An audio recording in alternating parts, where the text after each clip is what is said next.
अस्सलामु अलैकुम वरहमतुल्लाहि वबरकातुहू। अल्लाहुम्मा सल्लि अला मुहम्मदिन कमा तुहिब्बु व तर्ज़ुलहू। अपना मिल खुतबनी में आप सबको खुशामदीद। सबसे पहले आप सबको रमज़ान मुबारक। आज रमज़ान का पहला ही रोज़ा है। सहरी की वक्त सहरी के टाइम पे वीडियो रिकॉर्ड कर रहा हूँ। अगर कुछ जानवरों की आवाज़ें सुनाई दे तो उसको इग्नोर कर ले, जैसे कि कुत्ते वगैरह या परिंदे वगैरह, क्योंकि बिल्कुल सुबह है और रिकॉर्डिंग बाहर कर रहा हूँ, स्टूडियो में नहीं कर रहा। कहने का मतलब कि आज हमारा पहला रोज़ा है, पहले रोज़े को ही मैं रिकॉर्डिंग कर रहा हूँ सुबह को, क्योंकि ये अमाल मगरिब के से स्टार्ट होने वाले हैं, यानी पहले रोज़े के असर मगरिब से। तो आज ही मौका मिला और इंशाल्लाह कंटिन्यू आप लोगों से बात करने की कोशिश करूँगा रोज़े में, क्योंकि इस बार रोज़ा मैं घर पे ही गुजार रहा हूँ। वही मजबूरी जो पहले आप सबको बताई थी, तो इसके लिए कुछ पढ़ाई वगैरह कर रहा हूँ।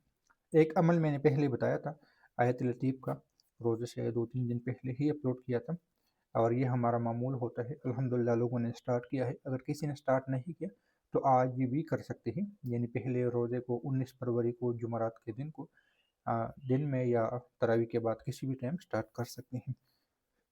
तो पहले दिन के जो पहला अमल है रमज़ान मुबारक का, वो दस्ते गैब के लिए भी है, जिन्नात से दोस्ती के लिए भी है, फतूहात के दरवाज़े खोलने के लिए भी है, रिज़्क में बरकत के लिए भी है और आपको लातादाद फ़ज़ाइल कमालात के लिए भी है। और इस पहले रोज़े का जो पहला अमल है, यानी इसका फ़वाइद, उसकी तासीर पूरे रमज़ान आपको मिलती रहेगी। और इस अमल के साथ-साथ जो कि मेरा एक आज़मूदा अमल और भी है, क्या पता बाद में मौका मिले ना मिले बात करने का। अगर कोई इस दुआ की जो मैं अभी आप लोगों को बताने वाला हूँ, अल्लाहुम्मा अग़फ़िर ली व लिवालिदैया व लिल मुअमिनीना वल मुमिनात वल मुस्लिमीना वल मुस्लिमात, इस रमज़ान मुबारक में कम से कम 10 लाख मरतबा पढ़ ले, जो कि गालिबन शायद शायद शायद कहूँगा कि मैंने इतने पढ़ा होगा या इससे कम व बेश पढ़ा होगा, मुझे याद नहीं है। लेकिन जितना ज़्यादा से ज़्यादा पढ़ ले, या बस कुछ अमाल जिस तरह कुरान पाक की तिलावत हो गई, बाकी अमाल हो गए, उसके अलावा अगर सारे रोज़े में इसको पढ़ ले तो मुस्तजाब दावत बन जाते हैं। और इसका मैं खुद गवाह हूँ।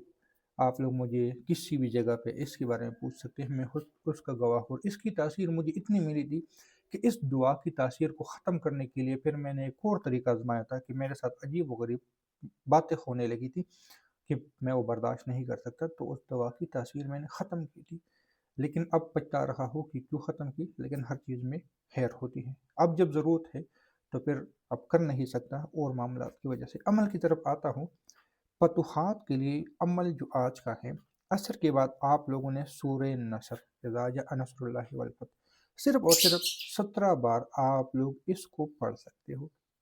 मैंने कहा था अगर परिंदों वगैरह की या कुत्तों की आवाज़ें आए तो इसको इग्नोर कर लें, क्योंकि परिंदे उठ चुके हैं और कुत्ते वगैरह भी इस वक्त आवाज़ें करते रहते हैं, तो उनको मुर्गियों की ये तमाम, क्योंकि खुला माहौल में मैं रिकॉर्डिंग कर रहा हूँ, पहली रोज़े की है, शहरी है, तो मैं खुली माहौल में ही रिकॉर्डिंग करने की कोशिश कर रहा हूँ।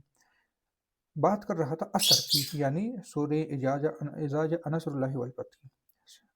नमाज असर के बाद किसी भी टाइम आप लोग 17 मरतबा पढ़ सकते हो और मगरिब के बाद सिर्फ और सिर्फ 19 बार आप लोग इस अमल को कर सकते हो। तो उसकी आप पे दस्तगैब के दरवाजे भी खुल सकते हैं, जन्नात की मदद आपको मिल सकती है, फरिश्तों की मदद आपको मिल सकती है, रिज़्क के दरवाजे आप खोलना चाहते हो, रूहानियत के दरवाजे खोलना चाहते हो, बरकतों के दरवाजे खोलना चाहते हो, अनायात के दरवाजे खोलना चाहते हो, फतूहात के दरवाजे खोलना चाहते हो, तो भी इंशाअल्लाह ताला आपको मिल सकती है। ये है पहले रोज़े का पहला अमल। इंशाअल्लाह ताला मैं दूसरे रोज़े के अमाल पे भी बात करूँगा और इसी तरह आप लोगों के साथ बातचीत हमारी होती रहेगी। तो दुआ में याद रखें, मिलते हैं नई वीडियो के साथ। अल्लाह हाफ़िज़।